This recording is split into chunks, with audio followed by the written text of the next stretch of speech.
আমার ভাবিমা হওয়ার পর বেশ একাকিত্ব বোধ করছিলেন। তার এবং আমার দাদার মধ্যে দূরত্ব ক্রমশ বাড়ছিল। এরই মধ্যে আমি তাদের বাড়িতে যাই, আর আমাকে দেখে ভাবি খুব খুশি হন। একদিন আমি ভাবির ঘরে হঠাৎ করে ঢুকে পড়ি যখন তিনি তার শিশুকে খাওয়াচ্ছিলেন। সেদিনের ঘটনাটি আমাদের দুজনের জন্য কিছুটা অস্বস্তি করছিল। আমি পরিস্থিতি বুঝতে পেরে দ্রুত ক্ষমা চেয়ে বেরিয়ে আসি। এক রাতে ভাবি হঠাৎ আমার ঘরে আসেন। আমি বুঝতে পারলাম তিনি মানসিক চাপে আছেন। কিছু না বললেও তার চোখে ক্লান্তির চিহ্ন স্পষ্ট ছিল। তিনি বললেন, আমার দিনগুলো খুব কঠিন যাচ্ছে, একটু মানসিক সমর্থন দরকার। এরপর তিনি এসে আমার পাশে বসেন। আমরা কিছুক্ষণ কথা বললাম। আমি তাকে সান্ত্বনা দেওয়ার চেষ্টা করলাম। সেই রাতটি আমাদের সম্পর্কের জন্য নতুন একটি অধ্যায়ের শুরু ছিল, যেখানে সহানুভূতি আর বন্ধুত্ব আরও গভীর হয়। আমার ভাবি ছিল অনেক সুন্দর দেখতে। তিনি সবসময় মডার্ন ড্রেস পরতে ভালোবাসত। বিয়ের পর তিনি একটু স্বাস্থ্যবান হয়ে যায়, যা তাকে আরও বেশি আকর্ষণীয় করে তুলেছিল। বন্ধুরা, আজকের গল্পটি অনেক বেশি স্পেশাল, তাই কেউ মিস করবেন না দয়া করে। গল্পগুলো ভালো লাগলে ভিডিওটি লাইক, শেয়ার এবং চ্যানেলটি সাবস্ক্রাইবই করো প্লিজ। আমি অনেকদিন পর আমার দাদার বাড়ি যাচ্ছিলাম। সেখানে যাওয়ার আগে জানতাম না যে দাদার স্ত্রী আমার সাথে এমনভাবে সম্পর্ক গড়ে তুলবেন যা আমাদের দুজনের জন্যই ভালো হবে। তাদের বিয়ের পর থেকে আমি আমার ভাবির সাথে খুব কমই দেখা করেছিলাম। মাঝে মাঝে দাদার ফোনে কথা হলেও ভাবির সাথে তেমন যোগাযোগ ছিল না। দাদার একটি ছেলে হয়েছে, এখন তার বয়স 6 মাস, কিন্তু আমি এখনো ছেলেটিকে দেখতে যেতে পারিনি। তাই কিছুদিনের জন্য সময় বের করে দাদার বাড়িতে যাওয়ার সিদ্ধান্ত নিলাম। বাড়িতে পৌঁছানোর পর প্রথমেই আমার ভাবির সাথে দেখা হলো। প্রথমে তাকে চিনতে পারিনি, কারণ তিনি এখন অনেকটাই পরিবর্তিত, বেশ মোটা হয়ে গেছেন। এরপর ধীরে ধীরে তাকে চিনে ফেললাম। আমি তাকে জড়িয়ে ধরলাম এবং তার বাচ্চাটির সাথে অনেক মজা করে খেললাম। সন্ধ্যায় যখন দাদা বাড়ি এলেন এবং আমাকে দেখলেন, তখন তিনি খুব খুশি হলেন। আমার দাদা রাহুল দা আমাদের পরিবারের বড় ভাইদের মধ্যে একজন ছিলেন। আমি ছিলাম পরিবারের সবচেয়ে ছোট চাচার ছেলে, আর রাহুল দা ছিলেন সবচেয়ে বড় চাচার ছেলে। ছোটবেলায় রাহুল দা আমাকে অনেক ভালোবাসতেন, আর পরিবারের ছোট হওয়ায় সবাই আমাকে আদর করতেন। এখন ভাবি যে আমাকে এতটা যত্ন নেবেন তা আমি ভাবতেও পারিনি। 2 দিন দাদা ও ভাবির সাথে থেকে আমি বাড়ি ফিরতে প্রস্তুতি নিচ্ছিলাম। ঠিক তখনই ভাবি আমাকে থামিয়ে দিলেন। তিনি বললেন, বাচ্চা হওয়ার পর থেকে আমি কোথাও যেতে পারিনি। যদি তুমি আরো কিছুদিন থেকে যাও তাহলে আমার কিছুটা সাহায্য হবে। তোমার দাদাও কিছুদিনের জন্য বাইরে যাচ্ছেন, তখন তুমি থাকলে আমার জন্য ভালো হবে। আমি তখনই আমার পড়াশোনার পরীক্ষা শেষ করে দাদার বাড়ি এসেছিলাম, আর ছুটিও ছিল। তাই আমি সিদ্ধান্ত নিলাম যে কিছুদিনের জন্য সেখানে থেকে যাই। ওই শহরে আমার কিছু বন্ধু ছিল যাদের সাথে দেখা করার ইচ্ছা ছিল। সেই দিন আমি আমার ঘর থেকে স্নান করে বের হলাম। যেহেতু দাদার বাড়িতে থাকার পরিকল্পনা করিনি, তাই বেশি কাপড়ও সাথে আনিনি। আমি দাদার টি-শার্ট খুঁজে বের করার জন্য তার ঘরে যাওয়ার সিদ্ধান্ত নিলাম। ভাবিকে সেখানে কোথাও দেখলাম না, আর দাদাও তখন ঘরে ছিলেন না। মনে হলো ভাবি হয়তো রান্নাঘরে ব্যস্ত, আর দাদা কোথাও কাজে ব্যস্ত ছিলেন। ভাবিকে কাজ থেকে ডেকে আনা ঠিক মনে করলাম না।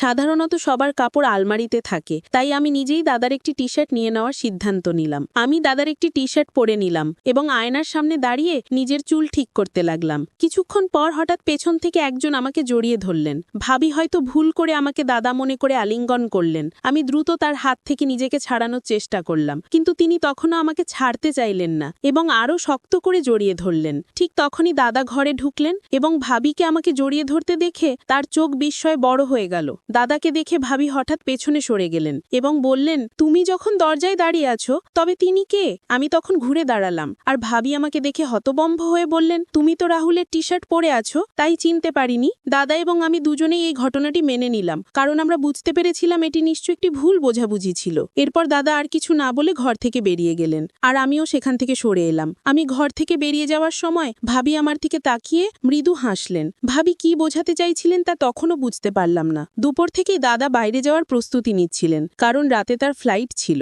রাত 9টার দিকে তিনি ফ্লাইটের জন্য বেরিয়ে গেলেন। এরপরের কয়েকদিন আমি, ভাবি আর তাদের ছোট সন্তান বাড়িতে একাই ছিলাম। দাদা চলে যাওয়ার পর থেকে ভাবির আচরণে কিছুটা পরিবর্তন লক্ষ্য করলাম। সেদিন রাতে তিনি বললেন বাচ্চাটি ঘুমাতে পারছে না, তাই তাকে আমার ঘরে নিয়ে এলেন। বাচ্চাটিকে আমার কোলে রেখে তিনি একটু কাজ সেরে আসবেন বলে চলে যান। কিছুক্ষণ পর বাচ্চার খেলনাটি হাত থেকে ফসকে মাটিতে পড়ে গেল। খেলনাটি তুলতে গিয়ে তিনি নিচু হলেন, আর তখন তার শাড়ির আঁচল সামান্য সরে গেল, কিন্তু আঁচল ঠিক করাচ্ছে তিনি খেলনাটি তোলার দিকে বেশি মনোযোগ মনল, যা দেখে আমি একটু অস্বস্তিতে পড়লাম। পরে তিনি খেলনাটি তুলে আঁচল ঠিক করে নিয়ে বললেন, আজ সারাদিন রাহুলের যাওয়ার প্রস্তুতিতে ব্যস্ত ছিলাম, খুব ক্লান্ত লাগছে। এখন একটু বিশ্রাম না নিলে ভালো লাগবে না। এখন স্নান না করলে আমার মনের প্রশান্তিও হবে না। তুমি কি কিছু সময়ের জন্য তোমার ভাতিজেকে সামলাতে পারবে? আমি সম্মতি দিলাম এবং ভাবি বাচ্চাটিকে রেখে স্নান করতে চলে গেলেন। আমি বাচ্চাটির বাচ্চাটির সাথে খেলতে থাকলাম। কিছুক্ষণ পর বাচ্চাটি কান্না করতে শুরু করলো, হয়তো ওর খিদে পেয়েছিল। আমি তাকে নিয়ে ভাবির ঘরে গেলাম, দেখলাম ভাবি চুল শুকাচ্ছেন।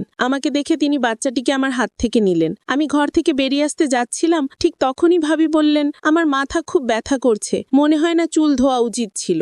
ভাবি মাথা ব্যথার কথা বললেন, তাই আমি রান্নাঘরে গিয়ে তার জন্য একটু আদা চা বানিয়ে নিয়ে এলাম। নিজের জন্য 1 কাপ বানালাম, কারণ চা আমার অনেক দিনের সঙ্গী। ডিগ্রি পড়ার সময় রাত জেগে পড়াশোনা করতাম, তখন থেকেই চা পানের অভ্যেসটা লেগে গেছে। 2 কাপ চা নিয়ে ভাবির ঘরে ফিরলাম, তখন দেখলাম ভাবি বাচ্চাকে খাইয়ে দিয়ে শুয়ে আছেন। হঠাৎ চোখে পড়ল তার গাউনের কিছু অংশ একটু সরেছে, আর আমি তৎক্ষণাৎ দৃষ্টি অন্যদিকে সরিয়ে নিলাম। ভাবি আমাকে বললেন, দেবরজি, তোমার চোখ ফিরিয়ে নেওয়ার কি দরকার? তখন আমি তার পোশাক সম্পর্কে বললাম। তিনি দ্রুত তা ঠিক করলেন। আমি তার দিকে তাকালাম এবং কিছুক্ষণ আগের ঘটনা মনে পড়ায় একটু লজ্জা পেলাম। ভাবি কোনো দ্বিধা ছাড়াই আমার সাথে কথা বলতে শুরু করলেন। চায়ের কাপ হাতে নিয়ে বললেন, তোমার বানানো চা বেশ ভালো হয়েছে। মাথার ব্যথাও যেন সেরে গেছে। চা শেষ করে আমি কাপগুলো তুলে রান্নাঘরে রাখলাম এবং তারপর নিজের ঘরে গিয়ে ঘুমিয়ে পড়লাম। পরদিন প্রতিদিনের মতো আমি সকালবেলা ঘরের বাইরে ব্যায়াম করছিলাম। সাধারণত ভাবি সকাল 9টার দিকে ওঠেন, তাই আমি জানতাম তিনি এত সকালে বেরোবেন না। আমি প্রতিদিন সকাল 7টায় উঠে ব্যায়াম শুরু করি এবং 8টার মধ্যে শরীর ঘামে ভিজে যায়। হঠাৎ 8টার সময় ভাবি তার ঘর থেকে বেরিয়ে এলেন।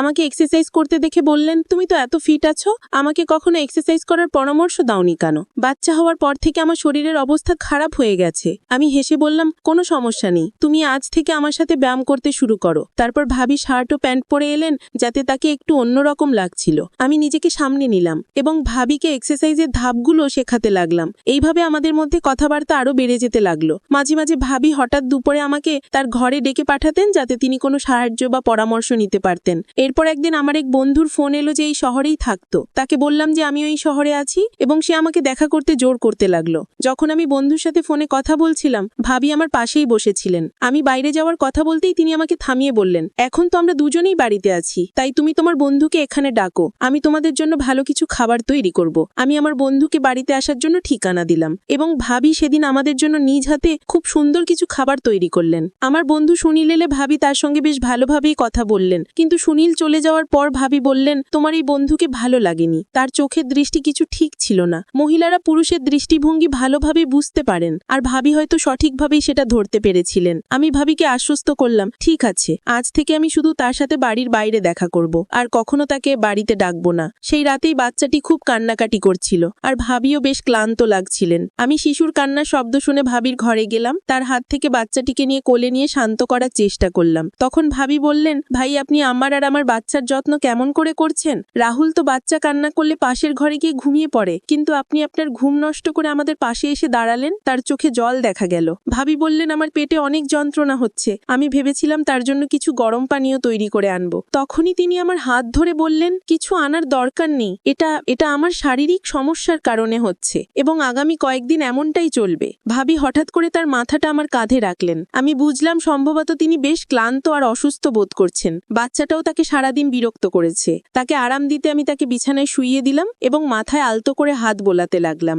কয়েকদিন পর ভাবির শরীর আগের তুলনায় বেশ সুস্থ মনে হলো। ভাবি আমার ঘরে এলেন। আজ যেন তাকে দেখতে আরো সুন্দর লাগছিল। তিনি কালো রঙের একটি শাড়ি পরেছিলেন। ভাবি বললেন, ভাই, এই কয়েকদিনে আপনি আমার খুব যত্ন নিয়েছেন। বিয়ের পর থেকে রাহুল কখনোই আমার এতটা খেয়াল করেনি, অন্তত আমি মনে করতে পারছি না। আপনার মতো একজন স্বামী পেলে হয়তো আমার জীবনটা আরো সুন্দর হতো, কিন্তু কি করব, আমার ভাগ্যই খারাপ। আমি ভাবলাম অনেক মহিলাই তাদের স্বামী সম্পর্কে অভিযোগ করেন, হয়তো ভাবিও তেমন কিছু বলছেন। কিন্তু কিছুক্ষণ পর তিনি আরো কাছে এসে বললেন, ভাই, আপনার কাছ থেকে একটা বড় সাহায্য চাই। তিনি বললেন, গত কয়েকদিনে আপনার কাছ থেকে যে সমর্থন পেয়েছি সেটা কোনোদিন ভুলব না। ভাবি এত সহজভাবে কথাগুলো বললেন যে আমি কিছুটা বিস্মিত হলাম। আমি জিজ্ঞাসা করলাম, ভাবি, আপনি ঠিক আছেন তো? এসব বলার মানে কি? আমি বিষয়টিকে গভীরে নিতে চাইছিলাম না, তাই আলাপ অন্যদিকে ঘোরানোর চেষ্টা করছিলাম। তখন হঠাৎ করে ভাবি কেঁদে উঠলেন, বললেন, আজ পর্যন্ত আমি অনেক কষ্ট মনে ধরে রেখেছি, আজ আপনার সামনে সবকিছু খুলে বলতে ইচ্ছে করছে। ভাবি বললেন, তোমার ভাই অনেকদিন ধরে অসুস্থ,